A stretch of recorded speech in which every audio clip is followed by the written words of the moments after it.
So I don't think Troy needs a huge amount of introduction, but he has done me a favor because I was truly kind of late getting this done. Long story. But Troy said, "Oh, I would love to come. You know, these firefighters, 24/7, just telling you, 24/7."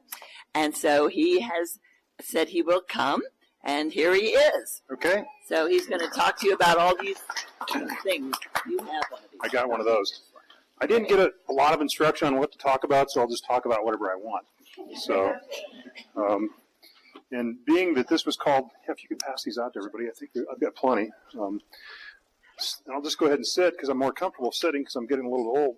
But, you know, being this was called Lunch with the Leader, I thought I'd talk a little bit about my pathway to be a leader here in Los Alamos and how I got here and what it looked like. And we'll talk a lot about that. The handout I gave you is really all about my department today and what it looks like. And this is one that we give to our counselors when they're new counselors and they come in and they take a tour and we do the same thing. But, you know, when Carol called, I was like, well, yeah, sure, this would be great. You know, League of Women Voters, you know, I've known about this organization for a while. When I was first here, I kind of made an instant connection with the college, and they said, hey, why don't you run for the advisory board? And I did, and I came and talked at this, and I got beat out by a guy that left after about 3 months in the job. So I was like, I should have got the position. But and then I know you guys have come to 100 Men Who Care, and you know, they vote on the thing, and I voted for you guys because I thought it was very timely. And my money went to the other organization, which was also a great organization, but I did vote for you guys, and I'm sure David did too. I don't know with the secret vote thing, but that's my knowledge of this group, and I didn't realize until seeing David and that you know, other people could join other than just, you know, the League of Women Voters, you know, because I'm also a voter that likes to be informed and vote for the best candidate, not necessarily with a party of any kind, but the best candidate that serves Los Alamos and the needs of our state and our country the best. So what I did is, you know, getting into the fire service, I grew up in Nebraska, and a lot of my family was farming family, which made an instant connection when I came to Los Alamos because Los Alamos, I think the original school superintendent was from Hastings, Nebraska. And so when I got here, of course, the newspaper people put my name in the paper and where I was from, and so I got a call probably within days from Maury Pondgrants. It says, okay, the football game's on Saturday, here's the address, you come to this house, and, you know, you don't need to bring anything, just bring your wife and come. And so instantly had a connection to Los Alamos through Nebraska and all the people that came here from that in the early years to be educators. I began my career back in the fire service in 1985, which was strange because we didn't have anybody in our family in the fire service. Most of them were farmers. My dad was on the railroad, retired from there. My son now is the superintendent of the railroad in Lincoln, Nebraska. He's been all over the country. He was in Nebraska a couple of times, in Alliance, Nebraska. He went to Colorado and Denver area a couple of times, was in Seattle, and then went to Casper, Wyoming, and then went to Whitefish, Montana, which I was like hoping he would stay there because it's beautiful up there. And then now he's back in Lincoln, Nebraska, so he'll be there for a while. But the railroad was kind of our background in farming, and so how I got into firefighting, I'm not sure. It was just a person that I knew that was friends with my father, his, you know, the son relationship, and he was a paramedic on the fire department. He said, hey, come and take the test. And I was like, oh, that sounds like a good idea. It seems like a good job. You work one day on and you get 2 days off and you hang out with your buddies, and you know, it was a good job. I think when I started, I looked at some paperwork a while back, and I started on the fire department at like $3.69 an hour back in 1985, and people are just like in disbelief that that was what the pay was, but it was less than $4 an hour. And I remember, you know, in those days, you know, everything was published, all the wages for everybody, you know, in the whole department, the whole city. They would put that in the local newspaper, and seeing guys that made like $7 an hour, I was like, oh my God, if I could ever just get to that point, you know, I wouldn't be starving and my kids wouldn't be hungry. But, you know, you all had part-time jobs. I did a lot of work on the side for a county highway department, and, you know, did different things, mowed, and, you know, all kinds of different things for them to earn a little bit extra money until it got better in the fire service. But when I started in 1985, it was a different world. You know, today paramedics are just part of our service, and we've got probably about of our 176 people, I think, you know, pushing 50 to 60 of our guys are paramedics that have gone through that program. And it's a pretty big, extensive program. But they're Paramedic, not EMS? EMT paramedic, yes. EMT, Yeah, EMT paramedic. But they're a paramedic, and when I came in, they were brand new. They had only been on the job for maybe a year or two when I got there, and a lot of the older guys were like, I didn't sign up for this. I'm a firefighter. I'm not a doctor. And so those guys in the paramedic, they had an ambulance, and they were kind of separate. And it was generally 2 paramedics on the ambulance, and the fire trucks didn't even go with them to help them, they're carrying in these huge cardiac monitors and drug box and airway box, and then they had a patient on there, and unfortunately, sometimes our patients aren't the smallest people in the world. They're larger, and they're in houses that have narrow stairways and all those things. And so what I saw early in my career were those paramedics being disabled by back injuries, because the fire service didn't adapt to them early on and said, that's not our job. And the old leadership was like, we're firefighters. We're not, EMTs or paramedics. We don't want that stuff. And so they didn't go help them. And so later on, they started to say, well, okay, we'll go when it's a cardiac arrest, because we know there's so many things they do, and we would help on cardiac arrest, and then we helped on vehicle accidents, and then it, through the years transformed to where, we go today, and it's just a given. There's so many things that happen in that room, getting information and taking care of the family and moving equipment, that we have that help today, and we don't have near the back injuries. But that's kind of how it started. One of the things that was way different was when I started, most of the guys were the old school guys, and they had a 21-year retirement. And unfortunately, a lot of those guys died in their 40s. They would start at 20 years old or 21 years old, and they smoked their whole career. And when they were off duty, they drank alcohol until they had to go back on duty. And so a lot of those guys would do the 21 years and then die at 40 years old. And fitness was not a part of the department. It was, not really. Some departments, I think, were better. I think you got towards the West Coast and looked at Phoenix and Los Angeles, and some of those departments were kind of like spearheads nationally that motivated the entire fire service to get better. But that was not part of the organization that I started with. They smoked at the kitchen table, and the kitchen table was about this size, but had 10 people sitting at it in a very small room, because it was a station that was built in the 30s.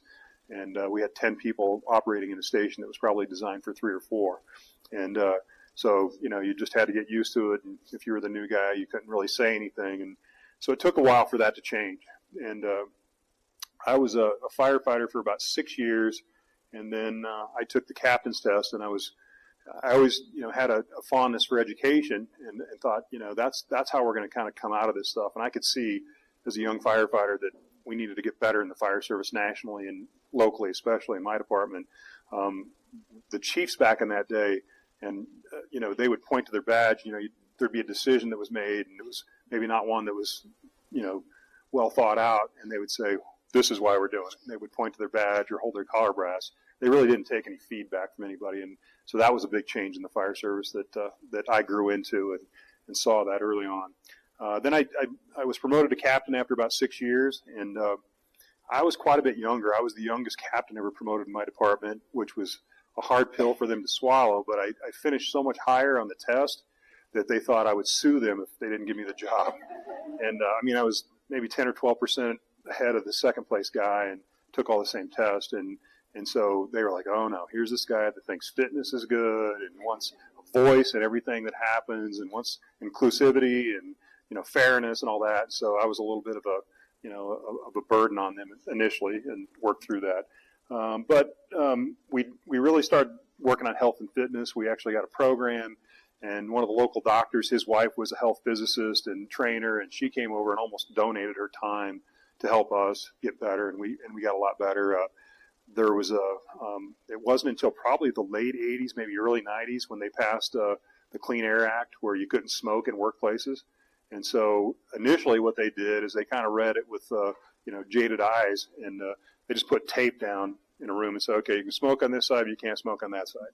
And so that's how they did it. And a couple of our guys really sacrificed some of their career, and they went to the state health department and said, no, they're not doing this right. And they knew it was those guys.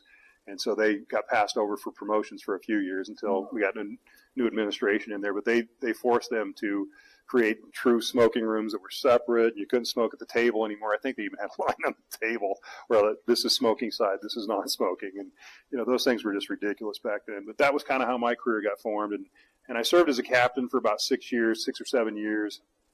And then a chief's position came open, and I tested for that and got that job. And it was primarily with training and buying all the equipment.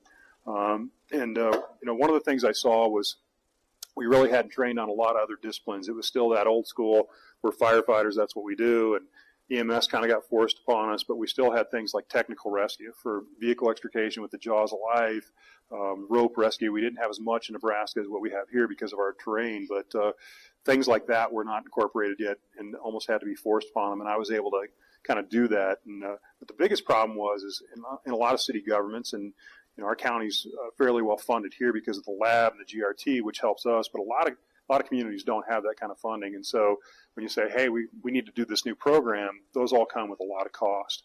And so as a result of that, I became a grant writer and wrote many grants, and we got essentially millions of dollars of training and technical rescue. We became a regional hazmat team, and some of it was timing too. It was after 9/11, and so there was a lot of federal funding out there for things like weapons of mass destruction. And so we were able to get a lot of things like monitors to monitor for gases and chemicals and all those things that were tied to that money that was put into the system after 2001. And so we did well there and got a lot of that stuff going. And I served in that role for a long time. But you really had to be innovative to find money in some cities. It's different. Here it's very competitive too because the fire department is not the only thing that the county council looks at. There's parks and there's rec and there's utilities. There's a whole plethora of things that need funded to some degree. And so I think they do a good job of prioritizing and vetting all that stuff. And we do a great job here. And the county doesn't get near enough credit for all that they do to keep this place going. So. But it is tough in some other communities too. And then I promoted to fire chief and did that role for about 3 years. And then came out here. I had family in this area when I was a kid. I remember going to the flea market in Albuquerque and being in this area and just loving the area. And then I'd spent a lot of time in Durango, Colorado, riding bicycles, doing the Iron Horse Classic from Durango to Silverton. And so I had 27 years with Nebraska as the chief. And I thought, I'm going to kind of look around at this Durango area and New Mexico and see what pops up. And then I came out here and tested for the chief's job out here and got the job. And they didn't exactly tell me the truth about everything that was going on when I got here. Doug Tucker was a great guy, but he didn't tell everything that was happening. When I got here, there was no union contract. It had been expired for about 3 years. Our DOE contract for funding, which funds 76% of it, and we'll talk about that a little bit later, was to expire in about a year and a half. And so I kind of got both of those things thrown on me as the new chief, going, I got to solve a couple of big issues because we have this real labor management disagreement. And so I got here and I started reading the contract, and I said, hey, it says in here, I asked my staff, I said, we're supposed to have these quarterly meetings with labor and management to talk about issues. I said, when is that meeting? I don't have them on my schedule. And they said, well, we haven't had one in 3 years. And I'm like, maybe we should have one. And so we started having those meetings once a month. I mean, I think they were once a week for a few weeks, and then once a month after that for until today. We still do it once a month. But we used a service called interest-based bargaining that was done by the Department of Labor, and a guy that actually served alongside of Cesar Chavez for years was the guy that came out and taught our people how to do interest-based bargaining. And it really is not controversial. It's not positional. It's not, somebody takes a side, you try to win, there's no wins. It's like, what's your interest in this? What's yours? And okay, let's see if we can fulfill as much interest as we can and make this thing work. And it's worked out well for us. And I think they've done maybe four contracts since I've been here using that kind of philosophy on let's just try to do what's best for everybody and talk about, how we win instead of trying to pick sides and have a winner and a loser. And so that worked out well. The cooperative agreement was another issue where there wasn't much personal interaction between anybody in the county or DOE. It was all email. And I thought, we really don't get much face-to-face or feeling from email. And so I called the office in Albuquerque, which is now it's called Procurement Acquisition Services out of Albuquerque, and they manage our contract. We deal with a local field office for the work we do and all the things and support, but that contract runs through Albuquerque. And so I called and I said, hey, would you mind if we came down there, myself and my other chiefs, and our administrative person had just met with you and talked to you for a while. And we showed up and they were like, what are you doing here? We've never seen anybody. This is really strange. And that relationship that we developed right away, I think, helped get through that next negotiation. And we got the first 10-year contract in, I think, 2012 or 2013. And then we just signed another 10-year contract last year in 23. So the next chief that comes in won't be, on that, fuse almost out with 1 year left. We're in the second year, so there's about 8.5, 9 years left on the current contract. And so we're pretty happy about that, but a lot of it's just building relationships. One of the other things they saw, and this was still old school firefighters because people have been around a long time, and the fire service is very slow to change. What they say about firefighters is there's two things that they really dislike, and the first is change, and the second is the way things are. So if you can overcome that problem, you can be a great, successful chief and get things done. But, one of the things I looked at when I came in is I think we had a promotional process going on for a driver engineer, which meant all the candidates were firefighters, our lowest ranking level, and they were testing to the first level up in the promotion process, which is driver. And, it was our office was on East Road where the fitness place is now. And I walked out of my office and kind of peeked into the room. They said, hey, Chief. And I looked at the table, and there was a candidate there, and there was 6 or 7 white shirts, chiefs, sitting around the table interviewing this firefighter. And I thought, seeing that, I thought, oh, this doesn't seem quite right. How do these guys probably barely even know this guy's name. They haven't seen him at work. And so we changed the process. And again, that interest-based labor management philosophy, we went back to the union and said, hey, how would you guys like to be part of this promotional process? And we'll create a plan, and then we'll create a team that does these interviews, and we'll have a manager. I'll assign a manager. It might be me for a higher level, or it might be the training chief for a lower level. We'll assign a manager from management to oversee it, but we'll put 3 management people on there and 3 labor, and then we'll do the whole process. And we did that for going forward, and there was some of the older people were like, oh, this is never going to work. We can't trust them, and they'll mess it up, and it's worked great. And so we've used that process throughout my time here to promote. And, now the guy that, and we don't have much of this, I don't think, but the guy that lays on the couch and doesn't really help in the station can't hide in that group with the promotional process because he's telling this story to people that have seen him or her. And so they have to be honest, and it's made the process a lot better for me. So that was part of that, inclusion of our people at all levels into it that I think has helped me be successful here. I think what we'll do is we'll kind of get into this and who we are today. So we're an accredited department, which is unique. Accreditation in Los Alamos means there's about 286 different performance objectives that a third party called the Center for Public Safety Excellence comes and evaluates us on. We have to write to it first in what we call a self-assessment, and then we submit that to them, and then they send a team of about 3 or 4 people out here, and they'll go through that whole process and look at all those 286 different objectives and say, okay, show me the evidence. So we'll have to also produce the records or whatever they ask for and do that. And they'll talk to a good share of our people, all the people that are in different leadership positions they'll talk to, and that makes us accredited. And we're the only DOE serving accredited department in the DOE complex. Just recently, Albuquerque and Bernalillo County have both gotten accredited within the last year. And we went down and kind of helped them kick that off 3 or 4 years ago, and they've carried the ball and become accredited too. So we have 3 departments in the state now that are accredited. The other thing that we are is an ISO 1 department, which is another evaluation by the Insurance Services Organization. And they look at your staffing, they look at your training and all the things that we do. They have some bare minimums on training. So talking about training, our guys need to have at least 60 hours per year, or actually 60 hours a year as any new driver. So 60 hours. So if you want to become a new driver and drive one of these big fire trucks, you have to get 60 hours of training before you drive it. Our officers have to have at least 12 hours every year of refresher training for their officer training. The drivers, once they become drivers, another 12 hours. 6 hours for hazardous materials training is another thing that we do every year. And then 192 hours of company training, where as a company, like an engine company or medic, ladder, or those groups will get together and they do 192 hours. And that has to be at our training center because it has to be at a site. So you see a lot of our trucks moving around all the time. a lot of time they're moving around to go do things like that. Right now they're doing forcible entry training at Fire Station 2 is the theme of that company training now. And then on top of that, the paramedic and the EMTs. So our paramedics need 60 hours per year of continuing education to maintain that license too, in different areas. There's a national, a local, and a state requirement for that they maintain. So training is a big part of it. We've got a fairly robust training staff. We have a training chief who has a training captain that works under him. And then our EMS chief also does a lot of the medical training, and he has an EMS captain that works with him and does a lot of that stuff. And then our EMS division also does a lot of things like CPR classes in the community and some outreach. So we're busy.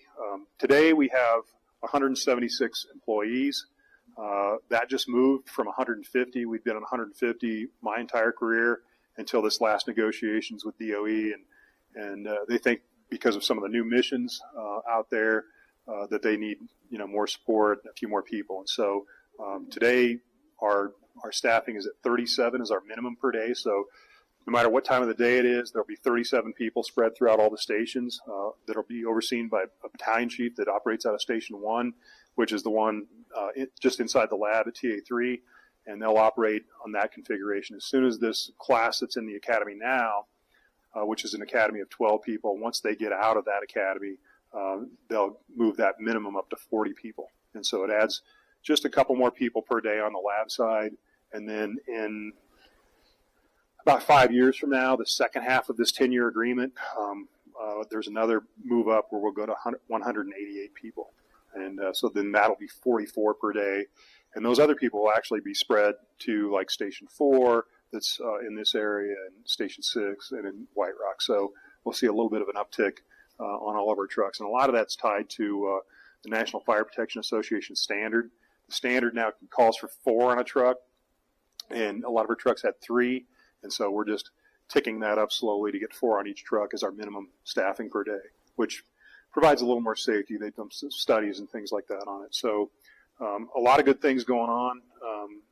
When we talk about our academy, right now we have 12 people in there. We just graduated a class of, I think, 23 or 24, and it started out at 30.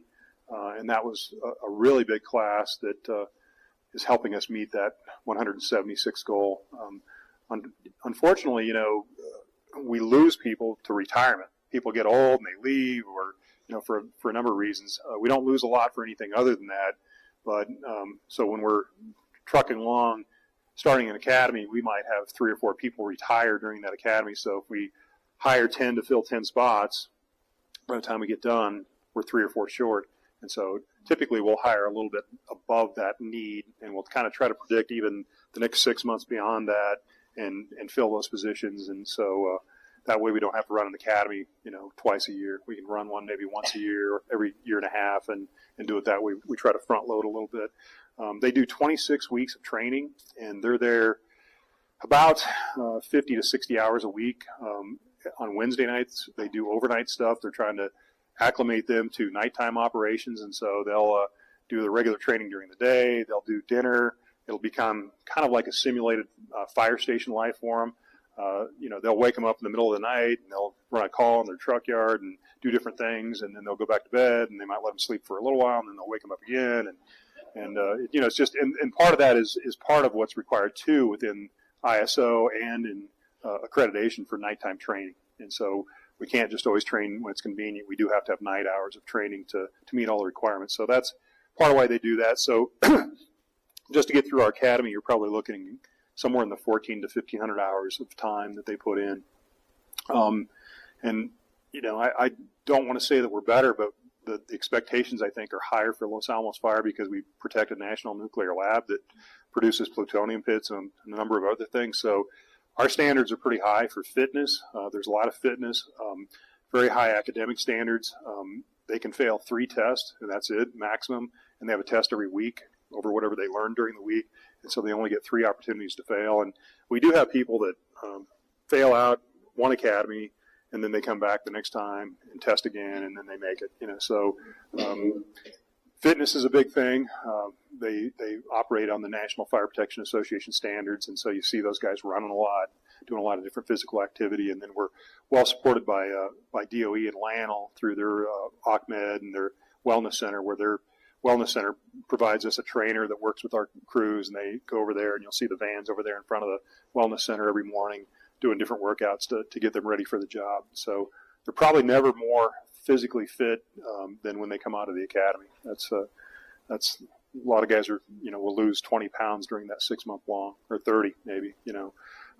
One of the things we did a few years ago that has helped us is a couple of things. Recruiting's been tough. I mean, I think after COVID, the academy that we had just following COVID, the first one, we only graduated 5. We just didn't have enough people show up, and so we've done a couple of different things, and we did this prior to that, but we do kind of a pre-academy day where we bring all the candidates in before we actually hire them. They start the academy maybe 60 days before, and they run through a day that's pretty rigorous, maybe even harder than in the academy, and say, are you prepared to do 6 months of this? So if you're not, don't quit your job, don't come here, because we want to have greater success. And so that's helped. When I first came here, our graduation rate would hover around 50%. So if we started with 20, we might get 11 that would finish. And now if we start with 20, we're probably getting 17, maybe 16 at the most. And so just having that awareness of what they're going to be involved in for 6 months of their life, and, that the strain it's going to put on them, was helpful. And then the other thing that we noticed is we had a lot of people that would sign up to test and then not show up on the day of the test. We think, oh, great, we got 150 people that are on our list, and they'd get, 80 that would show up. And you're like, it's just the society today. And so one of the things we do now is once they sign up, or they fill out the application and HR qualifies those people, is we've asked, give us their names and their contact information. And then we have people that are on our department that are part of our recruiting team that personally call them or go visit with them and say, hey, I'm firefighter Troy Hughes, and I see you applied. What kind of questions can I answer? And they'll talk to them and say, hey, this is great. This is what I like about it. And so they develop that relationship one-on-one. And our recruit team might have 8 or 10 people that they call per person, but they'll have that group that they call and try to keep them interested. And we've seen our numbers showing up for the test get a lot higher just because they have somebody they know here at Los Alamos now that they didn't before. I mean, it was just a piece on the internet or in the paper or something that they saw and they thought they'd sign up, but now we try to make it more personal and contact them and have that connection. So a lot of good things. Some of the stuff that's coming up, see if I got anything else in here. Labor negotiations are starting next month. We're generally like in a 4-year contract with that, so that's worked out pretty well for us. So they did pretty well after COVID. We saw a lot of inflation and saw a lot of different cities and counties have to raise their prices for pay just because the market was there. And we definitely struggle to get employees here in this county just because the cost of living is so much higher than Albuquerque or Rio Rancho or other places. And in our job, we work a 48-hour long shift, but then we get 4 days off. So it's 2 days on and 4 days off. So really they're driving to work the regular shift only 5 times a month. So when you think about that, it's not that hard for them to live in Rio Rancho or Albuquerque. And somebody that lives in South Albuquerque probably drives by 50 to 60 fire stations on the way to come up here. So we have to have something that keeps them from looking out the side window and saying, maybe I'll work over there. And they drive all the way up here and come to work and work for us. And I think some of that we do is the inclusivity. We try to include them as part of the organization. They own it. I think the pay has to be relevant, to get them to come here, and the benefits and their gear. And DOE's done a great job of supplying us with trucks. In fact, we have 5 new trucks that are being built right now or on order.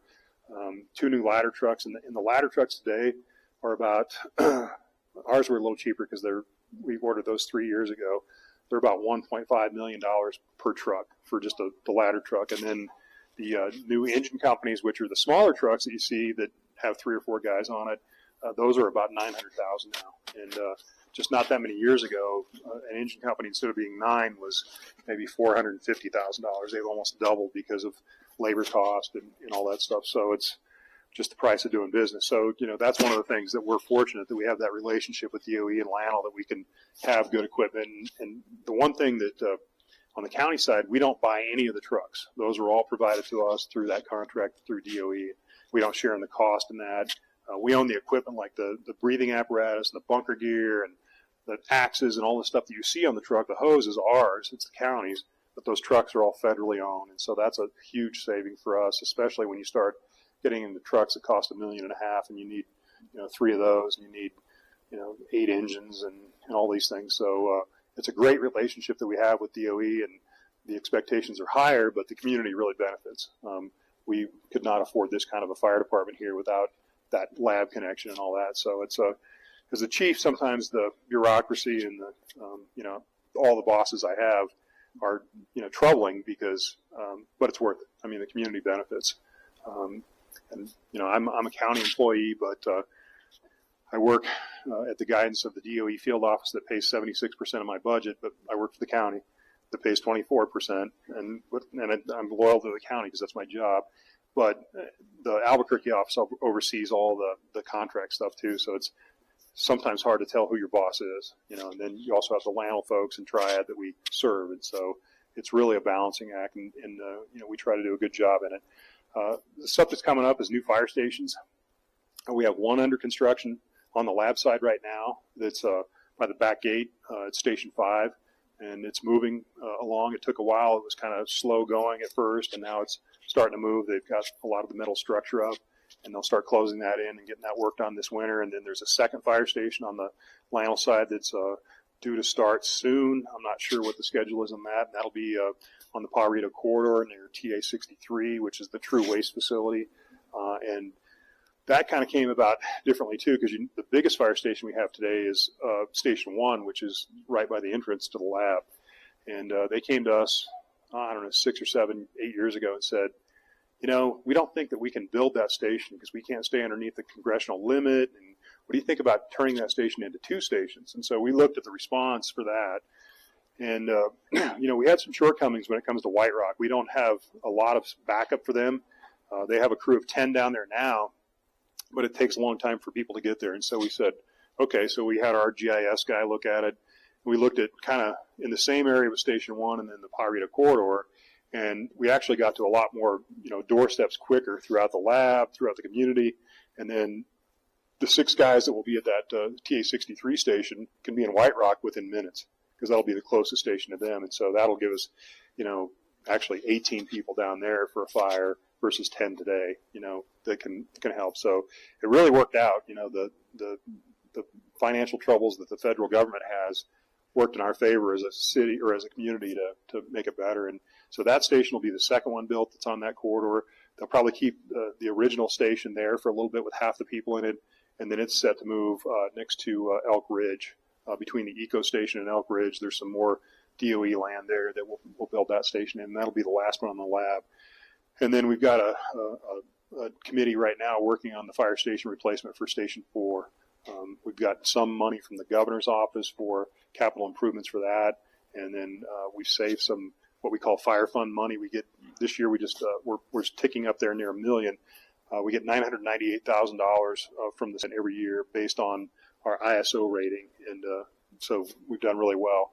And we saved that for about 3 years. So we have that money plus some governor money, and then county capital money will help pay for the rest or some form. But we're a little apprehensive about the cost, and I probably shouldn't be saying this in front of Councilor Haveman, but I was at a Metro Chiefs meeting in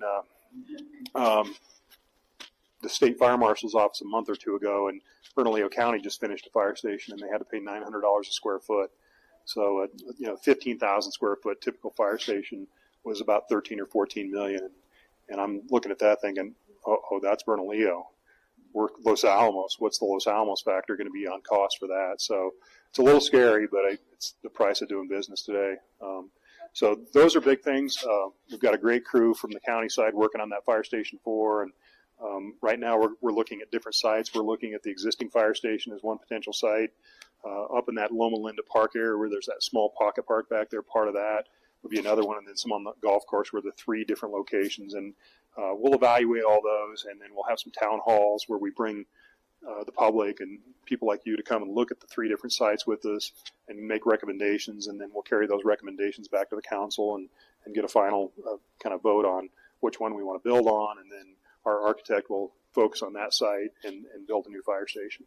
for us or get the stuff done. So we're really excited about that. And some of the things that we learned in that, I think COVID was a good reminder of kind of what we do and what we carry back to the station and not contaminating things. And so today our fire stations, we bring the trucks in, and then they have to walk through the living quarters to go back to their bedrooms and get their lockers and get clean clothes. If they got, biological hazards on them or smoke that has carcinogens or hazmat or whatever, they go into their living area, they get their clothes, and they go to the shower, which is also in the living area, and they take a shower and they put their dirty clothes and they go wash it and all this stuff. And we thought, they're kind of dragging that stuff through the entire living area. And so the new station designs are designed where the truck bays are kind of like a hot zone, and then they go into a decon area that's airlocked, so the living quarters are all pushing air out into the truck bays.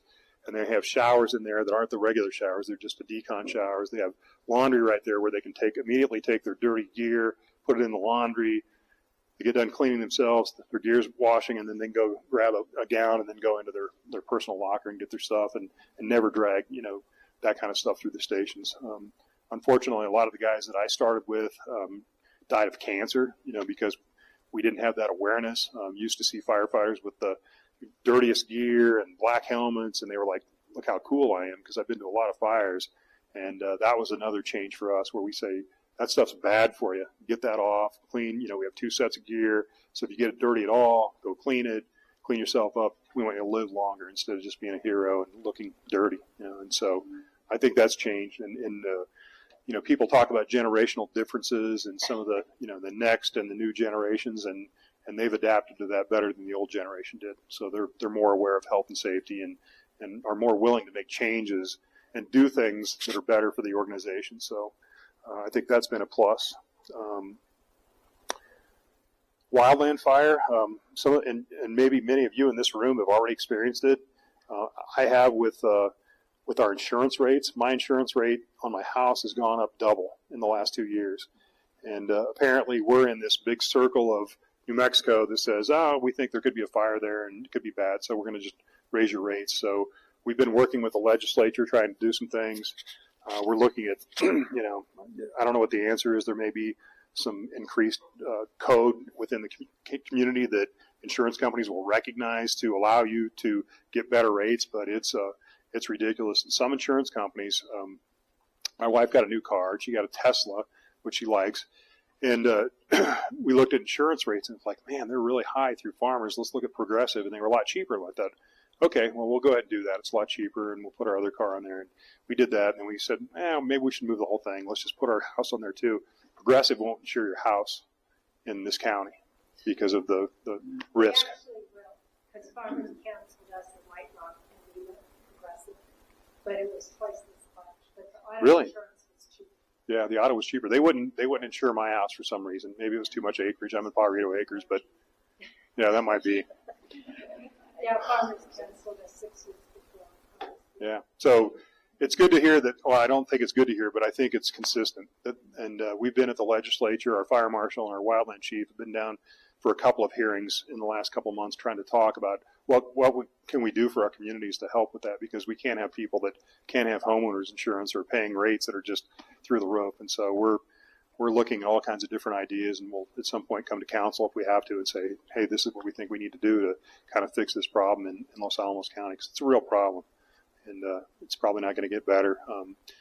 Speaking of wildland deployments, part of what I told you before, some of my skills were grant writing. And when I came here, we had all federally owned trucks, and we can't really deploy those on federal fires. And so we wrote a couple of grants, and we got a brush engine and then a wildland type 3 engine too, or type 4 engine. And so we've deployed those out over a number of years, and you'll see a listing of kind of where they went in here that's not quite up to date. But when those trucks go out for us today, those trucks are generating funds. The people that are on there, that's just a pass-through. So whatever we pay them, we get that back from the federal government, or if it's a state compact type thing, we get that back exactly what it cost them. So we don't make any money for our people going, but the trucks going actually generate revenue, and then that goes into the general fund or into a wildland mitigation fund, and we use that for a lot of number of things, for buying new trucks and supporting some of the thinning and things that we do throughout the county. So that's kind of, you'll see that. We just got one of our guys back that was in Oregon for about a month. He was on the big fire out there. I think it was 176,000 acres, and he was a task force leader. And Van Limer, one of our captains, was out there. But that's all we've had out this year. We haven't had much out. It's been raining a lot, which has been good. So I think we've got a few minutes left. So just questions. Is that? Hi, Chief. I think everybody's probably blown away with the amount of information you've managed to provide us in this short period of time. And even the people who've had long experience with the fire departments must have learned a whole bunch of new stuff today. But I wanted to get a little bit more practical on something. Sure. So how is the traffic affecting operations for your people? And what will happen when the changes that are being proposed are made to Trinity Drive? I mean, we already have what I affectionately call the dig as well, this road diet, which was the first one that was put out there. So how do you see that affecting things? Are your response times being reduced by Well, the development, etc.? yeah, I mean, lots of traffic slows us down, but lots of traffic also causes us to have more calls, and we do run some calls down on the main hill when they bump into each other, and on the truck route, and we've had some pretty horrendous, crashes on the truck route, high speed stuff, and I think, in speaking with people at the lab like Brett Simpkins and others, they're really taking, proactive approach to try to, educate their employees and get them to slow down, and they're looking at everything they can.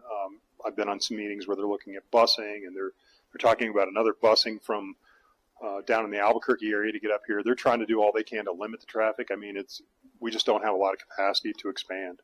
And so I think, what about here in town, Chief? yeah, we also have to worry about what's happening even in the neighborhoods. Yeah. Yeah, it's obviously impacted us as far as ability to response, but I don't have a real good answer for that on how to fix it. We're certainly happy we have jobs at the lab. We don't want any of those to go away, but I think that if they can be inventive on some public transportation things, and I think the county needs to be part of that too, that solution. The more public transportation we can do, the better to eliminate some of that. So you said you came in 2011. Were you here for the conscious fire? And if so, what was your role in that? I watched it on TV. I was still back in Nebraska. I was in I started the process right after that. So when I came out here, it was kind of still smoldering, and when I did the interviews and all that stuff, so Chief Tucker and Mark Sandoval, the deputy chief at that time, took me around and showed me all the stuff. And I think I came out in maybe August was maybe the first time I came out. The fire was in July, and so I was out within a month after that and kind of looked at everything. So what is typically the role of So a lot of the large wildfires are on Forest Service ground, and so there'll be a Type 1 team. So I can give you an example of like Cerro Pilado, what I did during Cerro Pilado. I really worked side by side with Lanel Emergency Management with like Rich Nieto, who's their fire management officer. And so I would meet Rich at the EOC about 4:30 in the morning to go to Cerro Pilado, and the camp for them and the briefing in the morning was done about, an hour away, 45 minutes away. And so I'd run and do the briefing. And then our guys were part of that response, but they came from here. And so we'd do the briefing, get all the information, maybe talk to their commanders about if there was any needs they had. But they really deployed all the resources, that Type 1 team, and they come from all over, and they're already pre-established federal teams. And so our job at that point in time is to support and then provide information back. So we'd get the briefing. I would pick up all the lunches and breakfast for our guys that were coming. I would meet them on the road on the way back and give them to them. And then we might do some recon. Rich and I would look. And then we'd go back probably by about 9 in the morning, and we'd give a briefing to lab leadership. County leadership was also on that call, and then the schools. Because we felt like, and this was kind of me, I was kind of selfish. I thought, I don't want to do this again. Because I would go with Rich and do the lab leadership, then I'd have to go do a county one, and then we might have questions from the school. And so we asked them, can we bring the county into this lab leadership? Because it was all on Zoom. It was kind of post-COVID. And so we did that. And then Jennifer Guy came in. We said, well, why don't you come in too? Because we had some, kind of weird things with school was in session, but we were going to try to do this. And what if we had to evacuate? So we all got together at like 9 in the morning on a big Zoom meeting, and there might have been 60 or 70 people on there. And Rich and I would do the briefings for that, kind of say, here's what we know about the fire, this is how we think it's progressing, and then go about our business for the rest of the day, maybe answer a few questions. There'd be a lot of joint press releases between the county and the lab and the schools. And then at 6 o'clock at night, I'd go back out for another briefing at night, and then we'd a lot of times switch crews, give our guys a break, and have a night crew that would go out. So I'd meet up with those guys, make sure they had the radios they needed or anything else, snacks. We had beef jerky and things, give that to them, and then maybe do a little recon at night after we heard the briefing on where things were, so we'd be ready for in the morning. And so we're really more of in a supportive role, and just really our onus in those big fires is to the community. How does this impact the community and resources and schools and all that stuff, and lab closure and working? So we're not, the fire chief in Los Alamos is not in command of those large fires. It's a type 1 incident commander, which they do it really well. But you would have to oversee the evacuation. Yeah, we would work with emergency management and the police department. And obviously here we'd get involved with the Pueblos too, because one of our evacuation routes is through the canyon, and we'd have to get permission with the Pueblo to open the gates and work people that way. So we try to get on board early and talk to them and say, hey, we're not at an evacuation stage yet, but if we have to, does the road need graded? Can we go grade it today? And maybe we need it later that week. But fortunately, a lot of the fires we have are coming from that direction, and we have at least a few days' notice to kind of get some things in place. Okay, I think you were first. So I wanted to thank you. During the Cerro Colorado fire, it was very frustrating. You hear the Forest Service trails were closed, the County trails were closed, and then Los Alamos County closed their trails. So I was really grateful for your new policy, allowing us to hike to the next fire. Yeah, that wasn't real popular on my part, but I said, I think that we're a little different. What they try to do is stay in line with the National Forest Service. When they close, we said, okay, well, in Lannel, we'll close. And then as I looked at it and, had conversations with several citizens and other people, I said, we're different. These are kind of in neighborhoods. The National Forest, I get it, because there's nobody that lives out there. And Lannel's different. It's not a residential area. So, we still send the messages out. Be cautious. If you can't move very fast, don't go very deep. But one of the things that happened when I was a new chief here is we had a fire in Rendija Canyon. And it was some kids probably that were messing around, and they lit some stuff on fire down at the bottom. And it was going to go up towards Barranca, and it had just hit the top of the tree when we got there, and we were able to put it out. So it didn't start crowning and go all the way up and get the houses. But it was hikers that called in on their phone and said, hey, some kids just lit a fire down here. And so without them being on the trail, we would not have gotten notice, and that thing would have ran and burnt houses down in Barranca. And so I was like, hikers are good, but we still have an onus to say, hey, if you're hiking, conditions are so bad and the fire moves so fast, you can't run away from it. So use caution, pay attention, don't get as far as maybe you would normally into the forest, and use the trails closer to a road where you can get some safety. It's just, I think, I feel like that's more of our role, is to educate our public and help keep them safe, but they also provide a great service when they have cell phones and call and tell us. Okay. Okay. So what is your role at Lannel? Are you the fire department that takes care of Lannel? And Yes. You mentioned the chemical training and all the hazardous Yep. training. So if there were a fire at TA-55, for example, you'd be in charge. That's us, yes. Yeah, we work alongside their emergency management division, which they coordinate a lot of the background information that they provide to us, like inventories and processes that are going on at the time, and they help us with that. And then they'll contact other people. A lot of people here, I'm sure, are associated with the lab. Anytime anything goes wrong, a lot of people need to know, and so all those contacts need to be made. And so they do a lot of that stuff for us, but we physically handle the operations of the scene. Yep. You're next. I'm just wondering about what the laws are as far as recruiting women to be firefighters, and how many you may have serving right now, and what the obstacles are.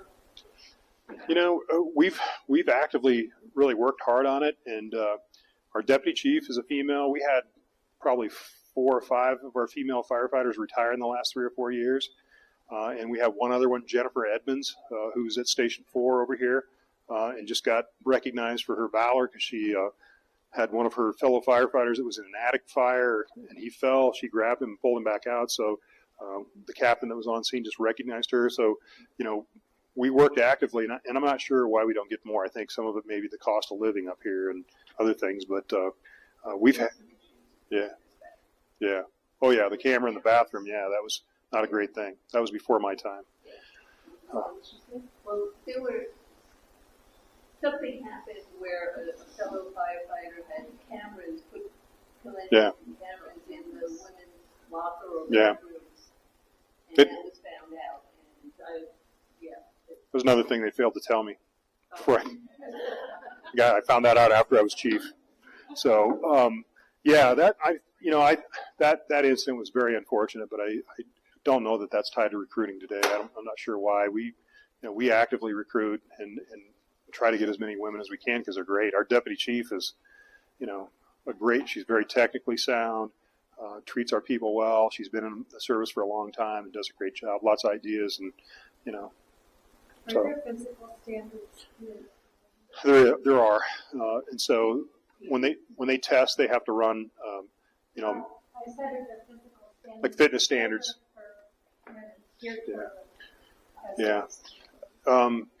Our testing is a 1.5 mile run. We do what we call the CTT, which is a criterion test at our academy, where you go up and down the stairs, you drag some hose and stuff like that. I don't know that we have a lot of women eliminated in that. We just don't have a lot that apply. But the new standards now for NFPA for maintaining your fitness just changed in 2023. Prior to 2023, National Fire Protection Association had one standard. And so no matter what gender, what age you were, you had to maintain 12 METs, which is a measure of your capacity, aerobic capacity. And so you had to have 12 METs. If you were 60 years old like me or 20 years old like the new guy, it was still 12 METs. That just changed in 2023, and I think it changed probably because of some awareness and lawsuits and things like that. So now it's based on gender and age. So it's gone up actually a little bit for the youngest male population. It's 13.7 METs if you're 20 to 29, but then it goes down into the 11, 10, 9, 8, I think even 7 as you get older and based on your gender. So I think, again, the fire service is slow to change. They need people in there changing it, and I think it's happening, but that's one where we see positive, where it is, you're not going to have to be, a great female firefighter that's been on the job for 25 years and you're now 50, still have to get 12 METs, so I think that's going to be a positive for us, and it's going to make it easier for us to maintain that. And that may have been part of the consternation of females saying, well, I can pass it today, but I can barely pass it. And as I get older, I'm not going to be able to pass it, so I can't have a long career. And so hopefully we can, educate our recruits that that's a new possibility. Chief, one last thing. Is there a book in there somewhere? No. I mean, I barely have time to exercise. So I'm like, yeah, it's good stuff. But this is a great community. We get a lot of great support. You all live here because it's a great community, and just rest assured that our guys are really prepared to come out and help you when you need it. And they do. I hear people telling me about it. They get recipes and they talk about what they're cooking at the store, and I'm like, great. That's I want you guys doing that. If somebody asks you what you're having for supper, tell them what you're having and talk about So yeah. And I have a story like that. My mom was at Aspen Ridge for almost 20 years, and in those days when she first went, it wasn't acute. It wasn't like an expanded nursing home like it is now. But in about 10 years ago, there was a gang of widows who, when Mrs. Hansinger fell, and I think she was about 102 at the time, the girls at the table turned around to each other and said, I think I'm feeling faint. When the guys came, oh, I'm feeling faint. Oh, I think I need to fall. Help me, I'm going to fall. They loved it when the firefighters came.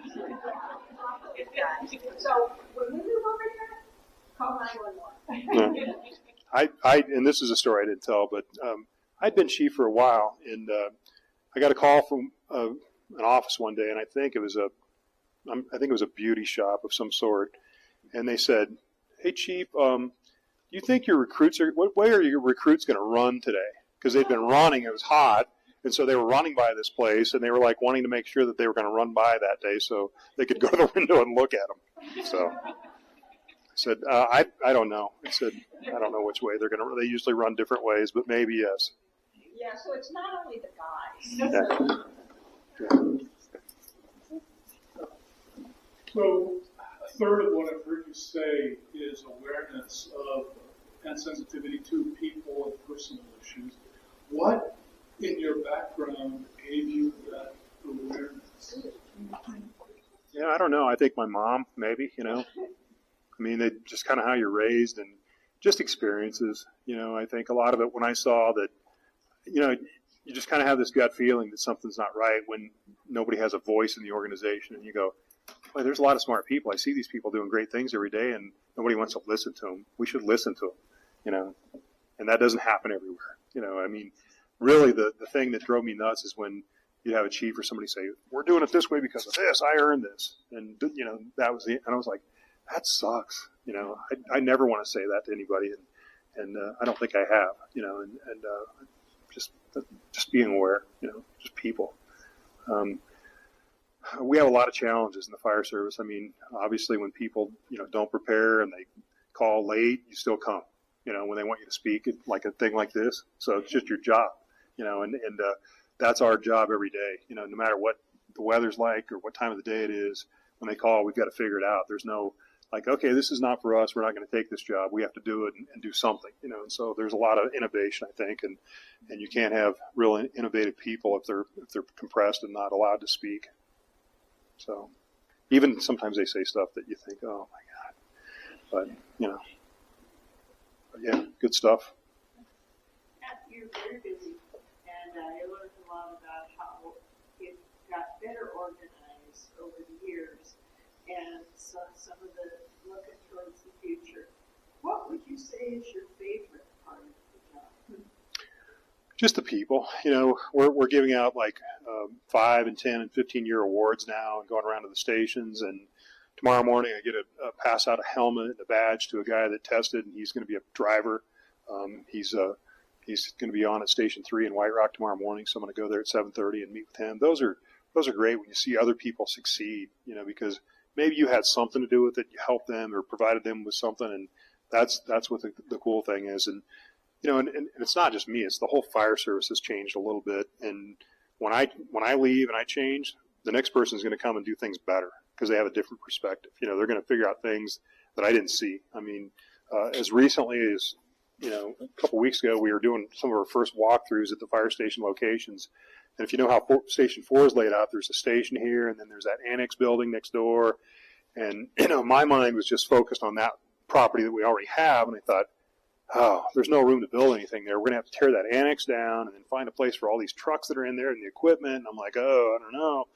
And the first day we walked through with the architect, he's like, over here on the side of the parking lot, that's county property too, right? I'm like, yeah. And he asked the public works, he's like, well, we could just build there and leave this fire station here, and you wouldn't have to lose any operations. And I'm like, just that different perspective, and I'd been thinking about this station for years and hadn't thought, oh, I guess we could go that way, So I think, as we get new leaders in new positions, it's not that we lose all the experience of the old ones. It's we get new ideas, and hopefully that we've created a culture where they maintain it and let other people be part of that decision making.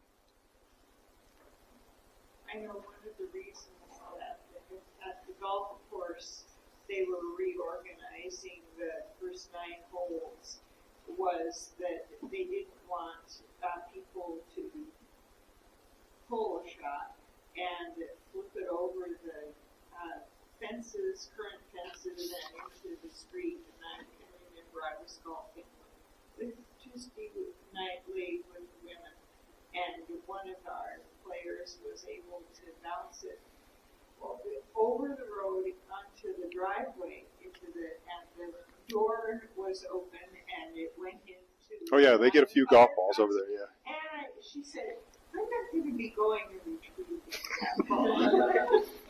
But always a good place to take up balls when you take a walk there. Right? Yeah. But they reorganized so that people that hook to the right are not Slice. Are Yeah. not going to be fun. Yeah. Yeah. I had a pretty bad slice when I don't play very often, but pretty bad slice at times, so I never put my name on my golf ball. So.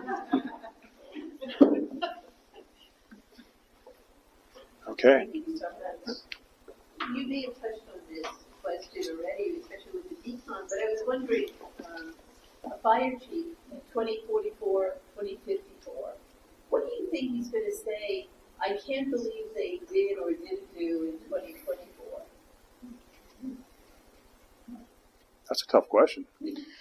I'm not sure. I think, there's going to be so much more technology incorporated in because technology is like at a warp speed right now. We have mobile data terminals in our trucks, probably something technology based that I can't believe they did it that way. They still had a pen and paper and, AI wasn't a part of writing reports. Now we still write the reports, but I'm sure at some point they'll just say this is kind of what happened and it'll go, could happen today actually. So. Tomorrow will get replaced by AI. We'll just have an AI. Yeah. Yep, thank you. Thanks for the invite.